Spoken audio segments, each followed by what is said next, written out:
जय श्री कृष्ण गुरुजी, आपके चरणों में कोटि कोटि प्रणाम। अगर पूछने में कुछ गलती है तो मुझे क्षमा कीजिएगा। आज जो कलश यात्रा आई है तो आपने बताया कि 100 यज्ञों का उसका फल है, तो इसका मतलब ये है कि जो मेरे जीवन में अनजाने में कुछ पाप हुआ तो आज वो सारे पाप मिट गए। हाँ, एक शर्त पर। सही है, एक शर्त पर कि आप आगे से अब से आगे कोई पाप ना करें। अभी के तो मिट गए ना पूरे। हाँ बिल्कुल। और जैसे संत बड़ा है पापी बड़ा है सर, क्योंकि जो पापी लोग रहते हैं जीवन भर पाप करते हैं, अंत समय उनके मुख से सिर्फ राम कृष्ण कुछ भी वर्ड निकल जाए भगवान का तो उनको सीधा वैकुंठ धाम मिल जाता है। और जो साधु लोग रहते हैं जो जीवन भर तपस्या पाठ पूजा करते हैं तो उन अंत समय में कुछ पाप हो जाए तो उनको पश्चाताप करना पड़ता था। ऐसा क्यों? तो फिर पापी बड़ा है कि संत बड़े हैं? और मैंने देखा है जीवन में जो भगवान में आस्था रखते हैं उनको परीक्षाओं से बहुत गुजरना पड़ता है, और जो नास्तिक रहते हैं तो उन्हें जीवन में इतनी परीक्षाओं से गुजरना नहीं पड़ता है। ऐसा क्यों? तो भगवान में आस्था रखे तो परीक्षा से इतना गुजरना पड़ेगा। भरी पंडाल में इस महिला ने गुरुजी से ऐसा प्रश्न किया जिसे सुनकर गुरुजी चौंक गए। जी हाँ दोस्तों, मैं श्रेयस स्वागत करता हूँ अपने YouTube channel reaction by Shreyas में। आज की वीडियो में हम देखने वाले हैं जिसमें एक महिला गुरुजी से ये कहती है, गुरुजी जो जीवन में भगवान से आस रखते हैं उन्हें परीक्षा से गुजरना पड़ता है, ऐसा क्यों? और जो नास्तिक अवस्था में रहते हैं उन्हें जीवन में परीक्षा से गुजरना नहीं पड़ता है, ऐसा क्यों? तो इस पर गुरुजी का क्या कहना है आइए देखते हैं इस वीडियो में। लेकिन अगर आप अनिरुद्धाचार्य को अपना गुरु मानते हैं तो मेरे इस चैनल को सब्सक्राइब कर लें, और मेरे द्वारा आपको गुरुजी के प्रश्न उत्तरी देखने से जो भी शिक्षा मिलती है उसे कमेंट सेक्शन में ज़रूर लिखा करें। और मेरा ये वीडियो आप कौन से क्षेत्र से देख रहे हैं उसे कमेंट सेक्शन में लिखना ना भूला करें। तो बिना किसी देरी के स्टार्ट करते हैं आज का ये वीडियो। जय श्री कृष्ण गुरुजी, आपके चरणों में कोटि कोटि प्रणाम। अगर पूछने में कुछ गलती है तो मुझे क्षमा कीजिएगा। आज जो कलश यात्रा आई है तो आपने बताया कि 100 यज्ञों का उसका फल है, तो इसका मतलब ये है कि जो मेरे जीवन में अनजाने में कहीं कुछ पाप हुआ तो आज वो सारे पाप मिट गए। हाँ, एक शर्त पर। सही है, एक शर्त पर कि आप आगे से अब से आगे कोई पाप ना करें। तो अभी के तो मिट गए ना पूरे। हाँ बिल्कुल। और जैसे संत बड़ा है कि पापी बड़ा है सर, क्योंकि जो पापी लोग रहते हैं जीवन भर पाप करते हैं, अंत समय उनके मुख से सिर्फ राम कृष्ण कुछ भी वर्ड निकल जाए भगवान का तो उनको सीधा वैकुंठ धाम मिल जाता है। और जो साधु लोग रहते हैं जो ये जीवन भर तपस्या पाठ पूजा करते हैं तो उन अंत समय में कुछ पाप हो जाए तो उनको पश्चाताप करना पड़ता था। ऐसा क्यों? तो फिर पापी बड़ा है कि संत बड़े हैं? और मैंने देखा है जीवन में जो भगवान में आस्था रखते हैं उनको परीक्षाओं से बहुत गुजरना पड़ता है, और जो नास्तिक रहते हैं तो उन्हें जीवन में इतनी परीक्षाओं से गुजरना नहीं पड़ता है। ऐसा क्यों? तो भगवान में आस्था रखे तो परीक्षा से इतना गुजरना पड़ेगा। जो बच्चा आगे की क्लास में जाएगा हाँ? उसी को एग्जाम देना पड़ेगा। हाँ? जो आगे की क्लास में जाना ही नहीं चाहे तो वो एग्जाम क्यों देगा? आप बताओ। जिसे 12वीं के बाद कॉलेज में जाना है या 10वीं के बाद 11वीं में जाना है उसको तो एग्जाम देना पड़ेगा। अब जैसे जाने नहीं वो एग्जाम देगा? वो तो नहीं देगा। फिर पर ये तो जीवन में जब ईश्वर परीक्षा लें तो समझ लो कि ईश्वर आपको आगे की कक्षा में भेजना चाहते हैं। माता यशोदा पिछले जन्म में कौन थी? धरा थी। उन्होंने बड़ी तपस्या की, बड़ा कष्ट उठाया, बड़ा अपमान सहा, तब जाकर उन्हें आगे की क्लास में कृष्ण जैसा पुत्र प्राप्त हुआ। अब वो सोचती हम कष्ट क्यों सहें, हम तो इतने बड़े भक्त हैं। नहीं तो नहीं सहो तो घर बैठो।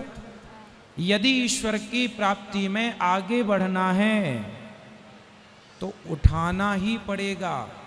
सुदामा जी इतने बड़े भक्त थे। हम जितने लोग यहाँ बैठे हैं हम में से कोई सुदामा जैसा भक्त नहीं है, लेकिन सुदामा जैसी तकलीफ हम लोगों से ज्यादा तकलीफ सुदामा ने उठाई। बोलो हाँ, हाँ या ना? हाँ। हम तो भक्त भी नहीं हैं और हम इतने तकलीफ में भी नहीं हैं। वो भक्त भी थे और तकलीफ भी थी, पर इतनी तकलीफ पर भी उन्होंने अपनी आस्था नहीं छोड़ी। इसलिए बिना सुदामा की कथा के भागवत जी की कथा पूरी नहीं होती। देखिए ये उनका प्रमोशन किसका नाम आता है। तो जीवन में आप संघर्षों से डरो मत, और ये मत सोचो कि पापी तो पाप करके आगे बढ़ रहा है। कोई लाखों में एक अजामिल जैसा होता है जिसके मुंह से मरते समय भगवान का नाम निकल आए। बाकी जितने लोग हैं पाप किया है तो दंड भोगना पड़ेगा। सबके मुंह से राम नहीं निकलता।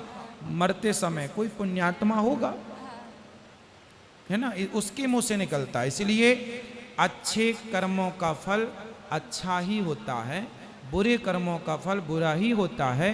बुरे का कभी अच्छा नहीं हो सकता। भीष्म पितामह जैसों को कर्मदंड भोगने के लिए बाणों की सैया पर लेटना पड़ा। कौन बचा? एक का नाम बता दो। बचा कोई? कंस बचा, रावण बचा कि दुर्योधन बचा? पर उन्हें अंत धाम तो मिल गया था। अंत भाई में धाम तो मिलेगा, पर अपयश तो मिला। रावण को धाम तो मिल गया, पर आज तक उन्हें गली गली पुतला जलाया जाता है। आप समझ रही हो मेरी माँ, मेरी बहन, सबसे बड़ा सम्मान है सम्मान, सबसे बड़ा यश सम्मान। अपमान सबसे बड़ा पाप है। मरने के बाद चलो जीते जी कोई अपमान करे मेरा तो समझ में भी आता है, पर मरने के बाद अपमान हो, इससे बड़ी दुर्गति क्या होगी। इसलिए पांडवों को सम्मान जीते जी भी मिला, मरने के बाद भी सम्मान मिलता है। लेकिन दुर्योधन को जीते जी धन में जुआ खेल के हड़पना तो चाहा, पर अपमान मिला। और अभी भी अपमान। कौन दुर्योधन को अच्छा कहता है? आज तक किसी बाप ने अपने बेटे का नाम दुर्योधन नहीं रखा, किसी बाप ने अपने बेटे का नाम रावण नहीं रखा। तो अपमान से बड़ा दंड क्या होगा। इसलिए ये मत कहो कि उनको मोक्ष तो मिल गया, रावण का मोक्ष हो गया, लेकिन अपमान अभी तक है। इसलिए भगवान की शरण में रहो, वो ज़्यादा अच्छा है। और सुख दुख तो सबके जीवन में उतार चढ़ाव है, रहेगा ही रहेगा। इसकी कुछ सीमा तो रहती होगी ना गुरुजी। आप सीमा पार ना कर पाओगी, चिंता ना करो। हम इंसानों को ईश्वर इतना दुख नहीं देते जितना दुख माता सीता ने उठाया है। क्या उतना दुख आपके जीवन में है? नहीं नहीं, मेरे जीवन में नहीं है, मेरी मम्मी का बोल रही हूँ। मम्मी के 5 जीवन में साल भी, आपकी माँ के जीवन में भी क्या उतना दुख है जितना माता सीता को नहीं। या द्रौपदी को या कुंती को या सुदामा जी को उठाना पड़ा? नहीं। फिर हमारा दुख तो कुछ भी नहीं है। उन लोगों ने तो बताया है कि इतना भी दुख आए तो भी कृष्ण की शरण नहीं छोड़नी, कृष्ण की भक्ति नहीं छोड़नी।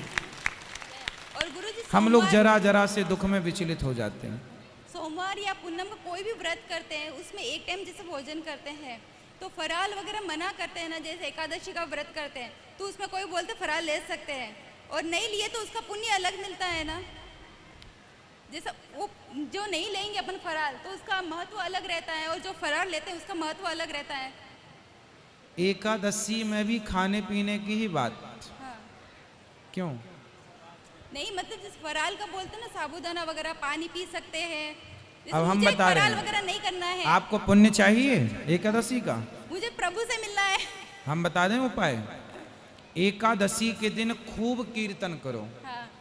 खूब भगवान का नाम जप करो, और आप आराम से फल खाओ, दही पियो, फल लो।